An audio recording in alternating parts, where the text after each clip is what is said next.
Chains of Fate. The first time Sera killed someone, she was 19 years old, and Alpha Kade Blackthorn didn't even flinch.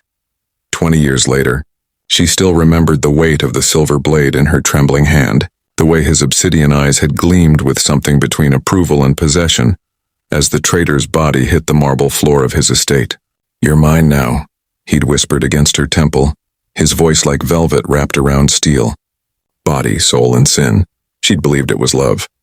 God help her, she'd actually believed it.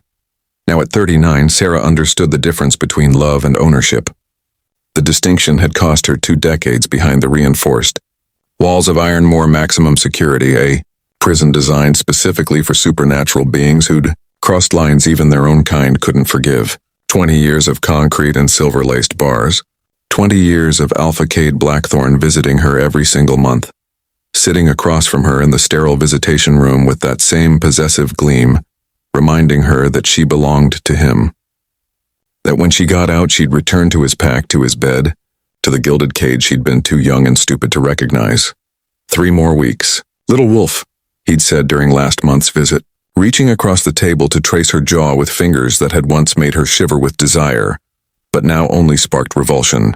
3 more weeks and you come home where you belong." Sera had smiled, nodded, let him believe the lie. Because 2 months ago, everything had changed. The new correctional officer smelled like pine forests after rain and something else. Something that made Sera's wolf stir for the first time in 20 years. Not with aggression or fear, but with a desperate, aching recognition that defied explanation. His name was Adrian Cross, according to his badge, and he was absolutely, devastatingly wrong for her in every conceivable way. Human for one thing. She could tell by his scent, by the absence of that preternatural stillness that marked her kind. Young, maybe 30 at most, with warm brown eyes that didn't look at her like she was a monster, guard for another, literally representing everything that had kept her caged for 2 decades. And yet, the first time their eyes met during cell inspection, her wolf had whispered one impossible word. "Mate, Ms. Volkov," he'd said, his voice professional but not unkind. "I'm Officer Cross. I'll be on this wing for the foreseeable future." She'd managed a nod, throat too tight for words, because how could this be happening? How could the universe be this cruel? She'd spent 20 years believing Kade was her mate, had convinced herself that the intensity of his obsession meant they were destined. But true mates didn't exist in modern times, or so everyone said. They were legends, fairy tales, the stuff of ancient pack histories. They weren't supposed to be human correctional officers with kind eyes and a smile that made her chest ache with longing for a life she'd never have. "You're different," Adrian said 3 weeks later. They were in the prison library, her reward for good behavior, though the term felt laughable given her crimes. He was assigned to supervise, standing by the door while she pretended to read a thriller novel that might as well have been written in ancient Greek for all she absorbed. Sera looked up, carefully neutral. "Different how?" "You don't have that look," he gestured vaguely. "Most of the inmates here, they either look defeated or they look dangerous.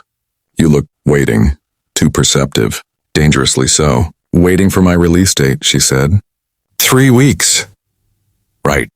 Something flickered in his expression. "Disappointment?" "Congratulations." The silence stretched between them, heavy with things that couldn't be said. Sera knew the rules. Fraternization between inmates and guards was grounds for immediate termination and potentially criminal charges. Whatever this impossible pull was, it had to stay buried. But her wolf had other ideas. "Why did you take this job?" The question escaped before she could stop it. "You're young. You could do anything."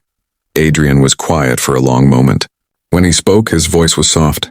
"My sister. She was involved with someone. A shifter. He seemed perfect, rich, powerful, completely devoted to her. Turned out he was just possessive. By the time we realized, she was so deep in his world, so convinced he was her destiny that she couldn't see she was drowning." Sera's hands clenched on the book. "What happened?" "She got out eventually." His eyes met hers, and there was steel beneath the kindness. "But it took years, and she's still recovering. I took this job because I wanted to understand, to see if I could spot the difference between love and control. And can you?" "Usually." He tilted his head, studying her. "You were controlled, weren't you? The alpha who visits you, Blackthorn. He doesn't come because he loves you. He comes to remind you that you're his property. The accuracy of it stole her breath. 20 years and no one had seen it so clearly. He's my alpha, she said carefully. My mate? No. Adrian's voice was firm, certain. He's not. The kiss happened 2 weeks before her release. It was reckless, dangerous, and absolutely inevitable. Adrian had been walking her back to her cell after a medical appointment when the power flickered. Something about generator maintenance. In the momentary darkness, she'd stumbled and he'd caught her, his hands steady on her arms. For 3 heartbeats, they stood frozen in the dim, emergency lighting. His scent wrapped around her like salvation, and her wolf was howling, mate, mate, mate. Sera, he whispered, and her name in his mouth sounded like a prayer. She kissed him. Or maybe he kissed her. It didn't matter because the moment their lips met, the world caught fire. Not with the consuming, possessive heat that Kade had always demanded, but with something gentler and somehow infinitely more devastating, like coming home after a lifetime of being lost. When they broke apart, both breathing hard, Adrian pressed his forehead to hers. This is impossible. I know. I could lose everything. I know. And you're leaving in 2 weeks. Back to him. The reminder was a bucket of ice water. Sera stepped back, wrapping her arms around herself. I don't have a choice. Kade owns my pack bonds. If I don't return, he'll hunt me, and he'll hurt anyone who helped me. Then don't go back. Adrian's eyes blazed with sudden intensity. I'll help you. There are organizations, safe houses for shifters escaping abusive alphas. You don't understand. Sera's laugh was bitter. Kade isn't just any alpha. He controls half the packs in the Northeast. He has judges, politicians, police chiefs in his pocket, and he's convinced I'm his mate, that I belong to him. There is no escaping him. There has to be. There isn't. The words came out harsh, desperate. The only thing waiting for me outside these walls is him. So please, Adrian, just let this go. Forget this happened. Forget me. She turned and walked to her cell, leaving him standing in the corridor. She didn't look back. Kade arrived for their final visit before her release, looking triumphant. He'd brought clothes, a dress she'd owned 20 years ago when she'd been young enough to mistake his jealousy for devotion. For when they process you out, he said, sliding the package across the table. I want you to remember who you belong to. Sera looked at the dress, then at him. Really looked at him for the first time in years. The cruel cut of his jaw, the possessive gleam in his eyes, the way he smiled like a predator that had finally cornered its prey. This was not love. This had never been love. I'm not sure I'm coming back to the pack, she said quietly. The temperature in the room seemed to drop 10 degrees. Kade's smile didn't waver, but his eyes went cold. Excuse me? I need time to adjust. To figure out, you're mine, Sera. His voice was velvet soft and absolutely lethal. You've always been mine. 20 years I've waited. 20 years I've visited, sent money, kept your name alive in the pack. You owe me. I owe you. Something snapped inside her. I killed for you, Kade. I spent 20 years in a cage for you. I gave you everything I had and it was never enough. You don't love me, you just want to own me. His hand slammed on the table, making her jump. The guards by the door tensed, hands moving to their weapons. Kade didn't seem to notice. You think you can leave me? You think there's anywhere in this world you can go that I won't find you? He leaned forward, voice dropping to a whisper. I've been patient, little wolf. But my patience has limits. When you walk out of here, you come home, or I make sure you regret every breath you take afterward. The visit ended with security escorting a still smiling Kade from the room. Sera sat frozen, his threat echoing in her ears. Adrian found her in the library that afternoon. His shift didn't start for another 2 hours, but there he was, closing the door behind him with careful deliberation. I did something, he said without preamble, something I probably shouldn't have. But I'm not sorry. Sera looked up from the book she wasn't reading. What did you do? He sat down across from her, pulling out a folder. I contacted the National Shifter Advocacy Network. Told them about your situation. They've agreed to help. They have a place completely off-grid that specializes in protecting shifters from abusive alphas. When you're released, they'll pick you up. New identity, new life, everything. Her heart lurched. Adrian, you can't. He'll know you helped. He'll destroy you. Let him try. Adrian's jaw was set, stubborn. I didn't take this job to watch someone walk back into a cage just because the bars aren't made of steel. You deserve better than him, Sera. You deserve a choice.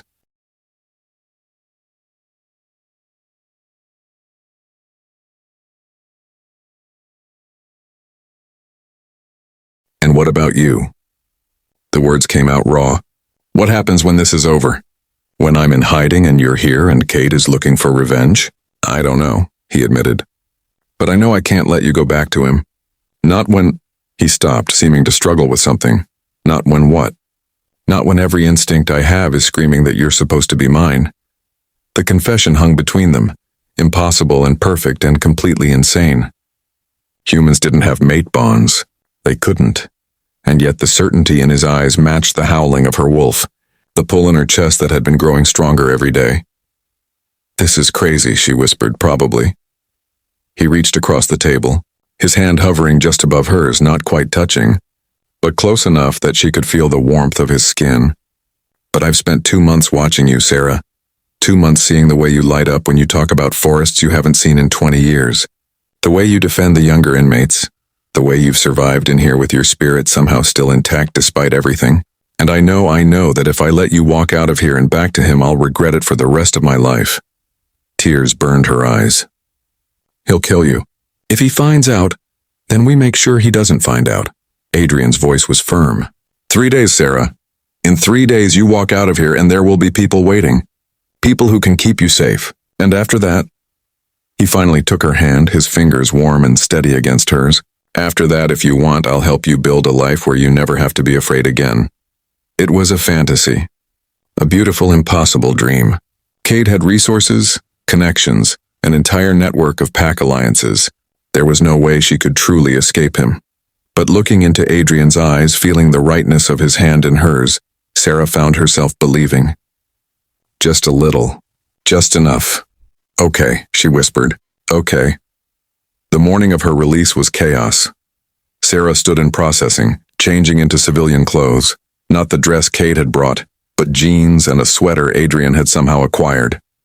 Her hands shook as she signed papers, collected her meager belongings, listened to the standard warnings about parole violations and checking in with her officer. Through the window, she could see Kade's black Mercedes in the parking lot. He was leaning against it, arms crossed, looking every inch the powerful alpha come to collect his wayward mate. Waiting. But there was supposed to be another car. A nondescript sedan with 2 representatives from the NSAN who would whisk her away before Kade could reach her. Adrian had confirmed it this morning. They were coming. They'd be there. Everything was arranged. So where were they? "Ms. Volkov?" The processing officer looked up from his paperwork. "You're all set. Someone here to pick you up?" Through the window, Kade straightened, his predator's smile visible even from this distance. He'd seen her, was watching her, waiting to see if she'd really try to run. Sera's wolf was howling in panic. The sedan wasn't there. Something had gone wrong. And if she walked out that door now, she'd walk straight into Kade's arms with no escape plan, no backup, no way out. 20 years of prison, only to trade one cage for another. Ms. Volkov, and then she saw it. A flash of movement by the side entrance. A different door, one that led to the employee parking area. Adrian stood there in civilian clothes, gesturing frantically. Behind him was a beat-up Honda Civic that definitely wasn't the NSAN vehicle. Their eyes met across the distance. He mouthed 2 words. "Trust me." Sera looked at the front door where Kade waited. Then at the side door, where a human correctional officer who might be her actual mate was offering her something that looked an awful lot like freedom. The choice should have been impossible. It should have been. "Ms. Volkov, I need you to—" Sera ran. She bolted for the side door. Hearing shouts behind her, the processing officers confused. "Hey!" The electronic buzz of door locks. But she was through before anyone could stop her, Adrian's hand closing around hers as he dragged her toward the Honda. "What happened to the NSAN?" She gasped as they ran. Kade got to them, threatened their families. Adrian yanked open the passenger door. "We're on our own. Get in." Behind them, she heard Kade's roar of rage, the screech of tires. Her alpha, realizing his possession had just escaped. They peeled out of the parking lot doing 60, Adrian's hands white-knuckled on the wheel. In the rearview mirror, Sera watched Kade's Mercedes giving chase, gaining fast. "He's going to catch us," she said. Her voice was surprisingly calm. "That car is faster and he knows where I'd go, anyone I'd contact." "I know." Adrian took a sharp turn, tires screaming. "Which is why we're not running." "What?" He looked at her and his eyes were blazing with something fierce and utterly unshakable. "You said Kade thinks you're his mate. that he's convinced you belong to him. Yes, but what if you could prove to him, to everyone, that you're not? What if there was no doubt, no question, no legal or supernatural claim he could make? Sera's breath caught as understanding dawned. In shifter law, mate bonds were absolute, unbreakable. If she could prove she had a true mate, a real one, not just Kade's obsessive claim, even he couldn't contest it. The bond would supersede pack loyalty, alpha commands, everything. But Adrian was human. Humans didn't have mate bonds except, her wolf knew, had known from the first moment, and the way Adrian had risked everything, had thrown away his career and safety without hesitation, the way she could feel him like a second heartbeat even now. The bonding grounds, she breathed. If we can make it to the bonding grounds, the council can verify 3 miles ahead. Adrian's grin was sharp. I may have done some research. Behind them, Kade's Mercedes was closing fast. They had minutes at best. Sera reached across the console and took Adrian's hand, feeling the rightness of it sing through her bones. If this works, if they confirm the bond, you'll be tied to my world forever. Pack politics, supernatural danger, everything you joined the force to protect people from. There's no going back. Good, Adrian said simply and floored the accelerator. Because I never wanted to go back. Only forward. With you. The bonding grounds appeared ahead. Ancient standing stones that predated even the oldest packs. Monitored by the council as neutral territory. If they could just reach them, if they could prove the bond. Kade's Mercedes slammed into their rear bumper, sending them spinning. Adrian fought the wheel, barely keeping them on the road. The stones were right there, less than 50 yards away. Go! Adrian shouted as the car skidded to a stop. Run for the stones.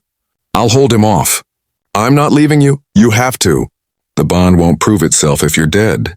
He was already out of the car, putting himself between her and the approaching Mercedes. Run, Sera! Trust me one more time. So she ran, her 20 years imprisoned body somehow finding speed it shouldn't have.